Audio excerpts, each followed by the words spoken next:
在地消息，咱要来看屏东工业区有一间做胖的工厂，互人发现讲伊的烘胖炉是设伫个便所的附近。原来这个烘盘顶头还阁停几啊只模型，甚至是一寡卡桶也拢互人摕来当粉洗。今仔日早起，卫生局去到现场检查，这业者是发冤枉，表示讲这户外的烘炉毋是咧烘胖，是用来烘桌布的。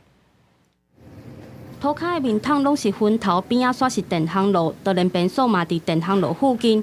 烘盘顶悬都停几啊只模型。这间伫屏东工业区的食品厂，做的胖主要供应予知名连锁卖场甲超市等通路。民众将工厂环境翕落，认为卫生无好。这里没有东西。啊，这是没有东西。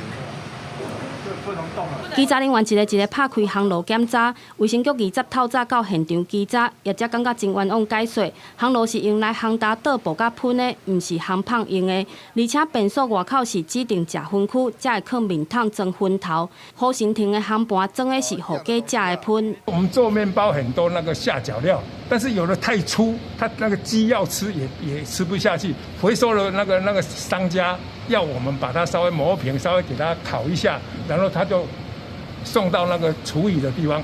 影片中的烤箱非用于烘焙餐点，并以张贴禁止使用标语，令现场未发现违反食品良好卫生规范准则规定之情事。卫生局无查到违规状况，但嘛呼吁食品业者爱注意食安问题。拍开桶盖内底拢是胖皮，业者表示这是做胖村的喷，准备予猪甲鸡食的。烘胖的烘炉拢伫厂房内底，澄清民众伫户外看到的拢是误会一场。记者陈焕武、柯建准屏东报道。